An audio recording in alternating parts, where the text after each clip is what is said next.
Salat tahajud itu adalah kebiasaan ahli surga saat di dunia. Jadi kalau Anda ingin melihat ahli surga yang hadir di dunia, salah satunya lihat kebiasaan salat malamnya. Jadi kalau Anda ingin melihat kebiasaan ahli surga saat di dunia, lihat kebiasaan malamnya. Kalau dia bangun dan mengalahkan semua kebiasaan malam ahli dunia, maka itulah ahli surga. Salah satu kebiasaannya. Ya, kalau nanti turunan dari tahajud yang muncul, nanti saya terangkan. Yang berhasil tahajud, ciri-cirinya begini. Jadi jangan dilihat setiap yang malam sholat, itu disebut ahli tahajud. Belum tentu, ada ciri-cirinya.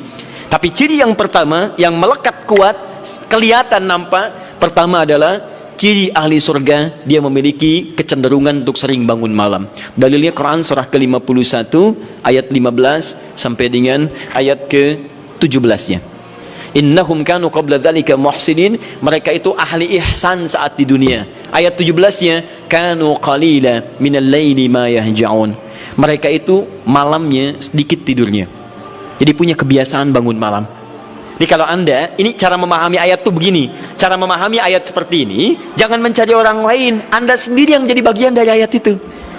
Jadi itu diinformasikan pada kita sebagai tawaran, kita mau nggak berniaga dengan ayat itu? Mau nggak menjadi bagian dari ahli surga itu? Jadi jangan sibuk mencari kebiasaan orang. Kenapa Anda tidak membiasakan diri jadi bagiannya? Bismillahirrahmanirrahim. Ikhwas sekalian, saudara-saudariku, salat tahajud seperti kami sampaikan di pertemuan lalu adalah salat yang sangat penting. Ingat, kalau di pertemuan lalu kami sampaikan 4 keutamaan tahajud, hari ini saya tambahkan 2 dan 3 yang lain langsung dari Al-Quran. Ya, kemarin saya sampaikan 4 hal. 1, masih ingat Quran surah ke-17 ayat 79 sampai dengan 81 itu. Orang yang rajin tahajud akan mendapatkan 4 keutamaan yang tidak didapatkan oleh orang-orang yang tidak tahajud, sekalipun sholat fardunya begitu khusyuk. Di antum sholat fardu khusyuk, bagus, tapi nggak tahajud, nggak dapat 4 keutamaan itu. Ini sudah saya bahas panjang lebar di pertemuan lalu, saya hanya sebutkan cepat saja. 1, Allah akan mengangkat karir, pekerjaan atau aktivitasnya di tempat yang terbaik. Ya, jadi kalau antum misalnya pengusaha atau orang karir di kantor dan sebagainya, itu akan cenderung kemudian ditolong oleh Allah, diangkat ke tempat yang terbaik. Terbaik itu tidak harus puncak yang paling tinggi, direktur tidak misalnya, tapi tempat yang bisa membuat nyaman hidup Anda, sholat bisa nyaman, bergaul juga nyaman, dan tenang kehidupannya. Mungkin level Anda nggak sampai puncak ya direktur utama, mungkin direktur 1, 2 gitu ya, tapi Anda dijauhkan dari hal-hal yang maksiat, dijauhkan. Sholatnya enak, punya ruangan nyaman dan sebagainya. 2, Allah akan bimbing setiap ahli tahajud. Allah akan bimbing sehingga menjalani awal pekerjaannya dengan begitu mudah. Wa rabbi adkhilni mudkhalas sidqin. Ya Allah, tolong bimbing saya supaya mengawali pekerjaan dengan cara yang benar. 3, awas hati-hati, Anda memang posisi tinggi, sekarang dapat proyek, apakah setiap yang dapat proyek menjalani pekerjaannya dengan benar? Belum tentu. Jangan tinggi-tinggi lah. Maaf ya, apakah orang tua yang sekarang menyekolahkan anaknya ke tempat belajar menjalani awalnya dengan benar? Hati-hati ya Bu ya, Pak. Bapak Ibu menyekolahkan anak dengan awal yang salah, maka memberikan jalan keburukan ketika dia belajar. Saya katakan, jangan pernah Anda masukkan anak Anda ke sekolah dengan menyogok. Bayar sekian supaya masuk, menyalahi aturan. Kalau awalnya sudah salah, bagaimana anak Anda bisa belajar dengan benar? Mustahil mendapatkan sesuatu yang tidak baik. Yang baik itu mustahil didapatkan. 3, wa akhrijni mukhrajas sidqin. Allah berikan jalan keluar terbaik dari persoalan yang dirasakan. Di ahli tahajud itu setiap punya masalah, bukan nggak dapat masalah ya, bukan tidak bermasalah hidupnya. Dia mendapat ujian juga. Cuman sebelum diuji, diringankan masalahnya. Sehingga seakan-akan nggak punya masalah. Padahal sama dengan yang lain, cuma saat akan dia lalui, Allah ringankan persoalannya sehingga mudah dilalui. Dan yang keempat ini yang hebat. Ya, waj'alni min ladunka sultanan nasira.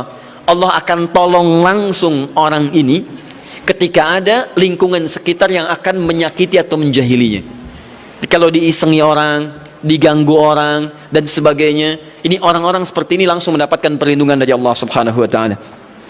Ada satu kali, ini kisah nyata, seorang saleh ahli tahajud Sampai saking ahli tahajudnya tidak ingin meninggalkan kebiasaan ini. Ini sangat nyata kisahnya dan tidak mengarang.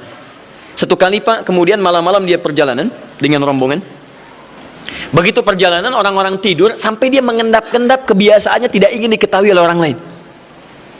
Satu malam kemudian dia bangun setelah orang lain tidur, masuk dia sedikit ke area sedikit ada dalam hutan. Begitu sedang menunaikan sholat, dia duga kemudian tidak ada orang lain yang melihatnya. Ternyata ada satu orang atau beberapa yang kemudian tergerak, mendengar suara dan menyaksikan kebiasaan dia. Anda tahu apa yang terjadi? Dan inilah yang disampaikan oleh orang-orang yang melihat itu. Begitu sedang sholat, teman-teman sekalian, tiba-tiba baru bertakbir malamnya, lompatlah dikisahkan seekor harimau di depannya, dalam keadaan yang sudah lapar. Saya mau tanya pada bapak ibu, begitu sholat misalnya Allahu Akbar, tiba-tiba samping ada harimau, wow, apa yang dilakukan? Kabur. Udah gak panjang pikirnya, kabur ya kan? Tapi sekarang lihat apa yang beliau sampaikan. Begitu datang harimau itu, perhatikan ahli tahajud ini, dia ingat dengan janji Allah. Dia ingat dengan janji Allah. Perhatikan baik-baik ya.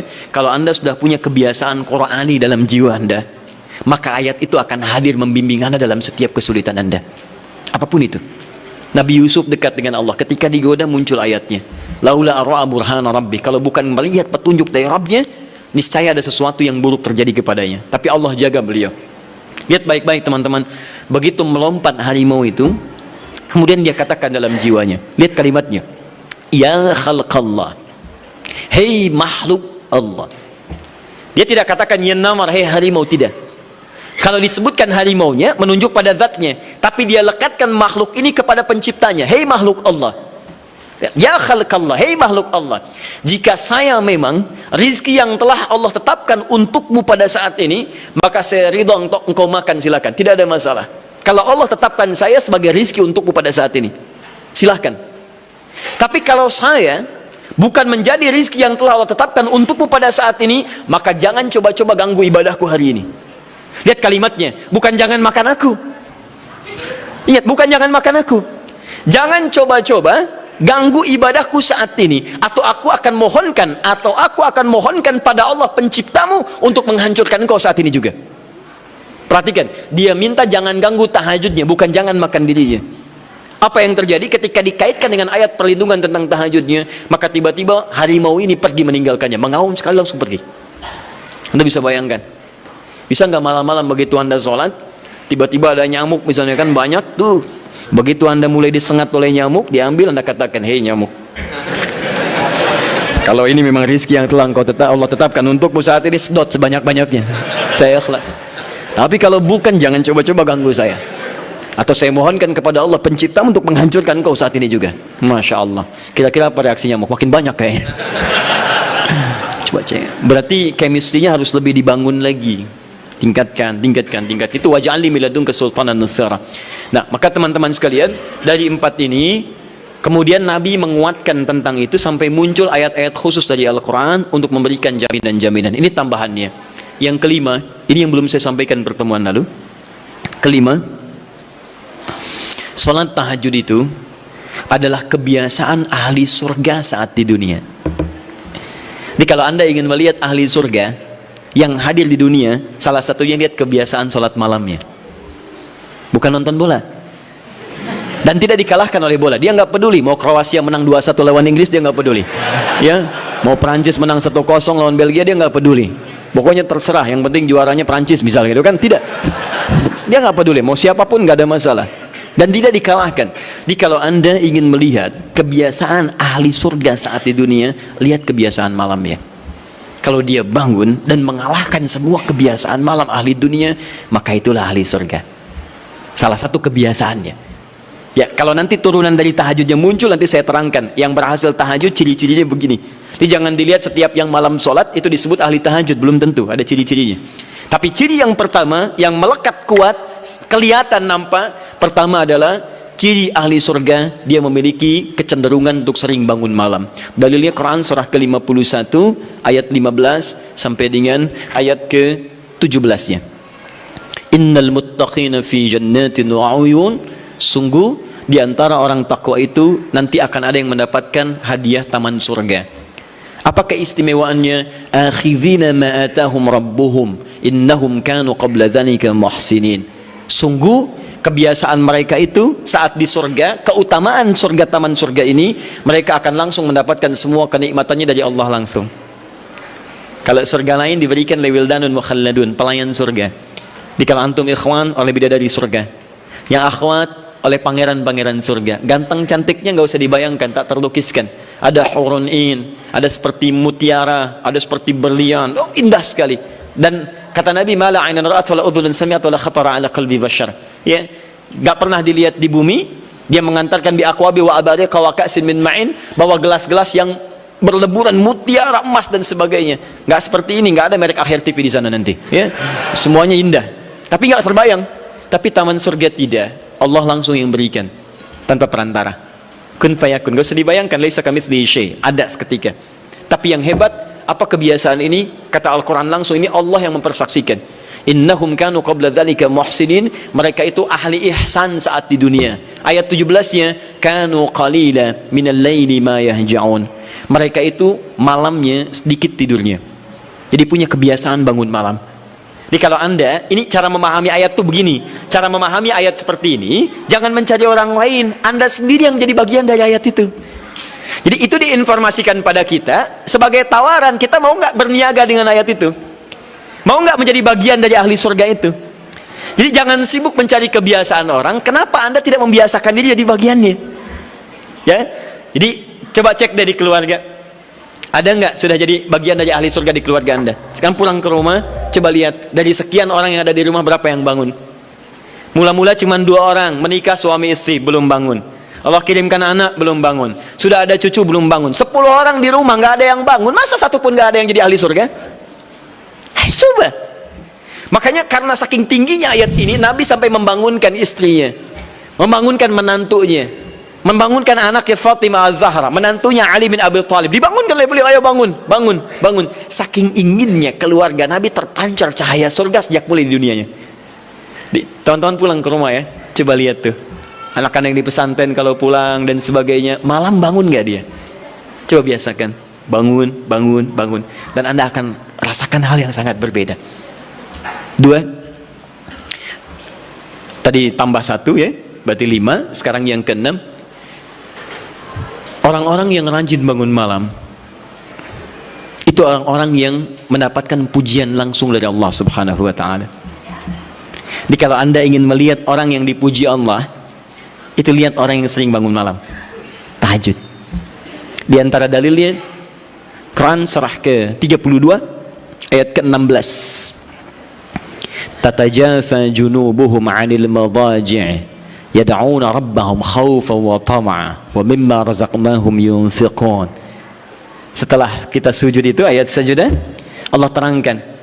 Itu indah sekali kaitannya. Nih, di antara orang sujud ini ada yang lebih hebat lagi.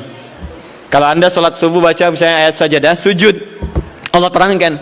Di antara sifat orang yang rajin sujud ini adalah orang-orang yang rajin tahajud. Tatajafa junubuhum 'anil madaji'. Mereka sering menghindari tempat tidur di malam harinya. Maksudnya apa? Rajin tahajudnya. Ada orang-orang yang dipuji oleh Allah Subhanahu wa ta'ala karena kebiasaan malamnya dia menghindarkan diri dari tempat tidur. Maksudnya bukan nggak tidur ya, rajin bangun malamnya, rajin bangun malam. Bapak Ibu kurang apa lagi ya? Kalau ada orang dipuji misalnya saat di dunia, presiden memuji seseorang, artinya presiden menyukai dia, artinya presiden menjamin kemudahan baginya. Kalau ada orang yang dipuji Allah, artinya Allah mencintai dia dan menjamin kemudahan dalam kehidupannya. Maka dekati orang-orang seperti ini. Saya sarankan kalau antum punya teman, ikhwan sekalian, sedang mabit misalnya atau tugas dinas keluar, tiba-tiba tengah malam di hotel dia bangun sholat, itu teman terbaik Anda. Saya katakan pada Anda, tandai orang ini dan dekati dia saat di kantor. Bangun ukhuwah dengannya, persahabatan dengannya. Maka ketika Anda mendekati orang-orang yang dipuji oleh Allah, maka Anda pun akan kedapatan bagian dari pujiannya. Karena mustahil orang yang dijaga oleh Allah mengajak Anda pada maksiat, itu mustahil. Mustahil. Sama teman-teman yang masih di kampus, kalau malam-malam misalnya di asrama atau pulang tiba-tiba ada orang-orang yang kelihatan sholat malam, dekati orang ini. Jadilah bagian dari sahabatnya. Dan dengan itu saya ajak, coba cek pasangan hidup Anda. Jangan-jangan selama ini Anda berdua belum mendapati sesuatu yang terbaik. Kalau ibu ingin suaminya dipuji oleh Allah Subhanahu wa ta'ala, maka bangunkan malamnya supaya dia sholat. Kalau istri anda ingin dipuji oleh Allah Subhanahu wa Ta'ala, bangunkan malamnya supaya dia sholat. Dan kalau bisa keduanya kompak. Pernah kan saya sampaikan di pertemuan lalu, Nabi menyampaikan, lihat rahimallahu ra'an atau rajulan, Allah merahmati seorang lelaki, kemudian yang bangun di pertengahan malam dia sholat, lantas membangunkan istrinya dan mencipratkan air di wajah istrinya supaya dia bangun menunaikan sholat malam. Seperti Allah merahmati seorang istri yang bangun di malam hari untuk sholat, kemudian dia mencipratkan air di wajah suaminya supaya bangun untuk sholat. Saking tingginya mendapatkan pujian Allah, sampai kata Nabi SAW, ayo bangunkan istrimu sekalipun kau cipratkan air di wajahnya. Tapi mohon izin Bu ya, maksud hadis itu kalau sudah ada komitmen dan rencana bangun di malam harinya. Ingat ya, bukan ibu ngaji sekarang suami nggak hadir, terus dengar itu terus nggak punya rencana. Aduh saya pengen suami dipuji Allah, masya Allah, malam-malam segayung Pak. Mama kenapa? Hadis Nabi Pak. Oh hadis Nabi. Aduh siapa yang ngajarin? Nah, itu yang repot. Paham ya? Baik. Sudah yang terakhir. Ini menunjuk pada keutamaan tahajud. Kemarin 4 saya tambahkan jadi 3. 1 masih ingat tadi yang pertama apa? Allah Subhanahu wa Ta'ala menjamin ia sebagai ahli surga, kebiasaan yang ada di dunia. Yang kedua, Allah memuji orang ini. Dan yang ketiga, tahajud itu kebiasaan orang soleh yang ditekankan oleh Al-Quran dan hadis Nabi SAW. Kebiasaan orang-orang soleh. Jadi kalau yang pertama ahli surga, kedua dipuji Allah, yang ketiga langsung dikuatkan orang-orang soleh. Dan orang-orang soleh itu, mohon izin ya, maaf, orang soleh itu tempatnya saat di surga itu sesurga dengan semua nabi, semua nabi dan rasul. Ayatnya ada di Quran surah keempat An-Nisa ayat 69. Paling kanan di pertengahan. Wa may yuti'illaha wa rasul fa ulaika ma'al ladzina an'ama Allahu 'alaihim minan nabiyyin was-siddiqin wasyuhada was-salihin wa hasuna ulaika rafiqa. Siapa yang mau menaati Allah dan Rasulnya, maka dia bisa sesurga dengan orang-orang yang telah Allah berikan jaminan nikmat surga untuk mereka. Di antara mereka para nabi, awas, para syuhada, siddiqin orang-orang jujur, wassalihin orang-orang soleh. Ini syahidnya di ayat ini bahwa orang-orang soleh akan sesurga bersama semua nabi. Saya pernah katakan pada anda, kalau beberapa nabi saja, maka bahasa Arabnya bukan nabiyin tapi anbiya. Anbiya. Karena itu ada surah ke-21 surah Al-Anbiya. Di situ dikisahkan beberapa nabi saja. Puncaknya di Quran surah 21 ayat 83 sampai 90. Di situ ada kisah Nabi Zakaria, kisah Nabi Yunus, kisah Nabi Ayub dan sebagainya. Anda bisa baca itu, ada turunan para nabi, tapi tidak semua nabi dikisahkan. Tapi kalau Anda ingin sesurga dengan semua nabi tanpa kecuali, maka Anda kerjakan sebagai orang soleh saat di dunia, ada peluang mendapatinya. Nah, ciri orang soleh yang ditekankan itu, dia adalah orang-orang yang rajin bangun malam saat dia berada di dunia. Itu yang disampaikan tekanannya di Quran surah ke-76 Al-Insan ayat ke-26. Wa minal laili fasjud lahu wasabbihhu lailan tawila. Dan di antara sementara malam, tidak usah sepanjang malamnya, tapi sebagian malam cari waktu untuk banyak bersujud kepada Allah dan memperbanyak tasbih kepadanya. Di antara makna tasbih dan sujud itu adalah tahajud.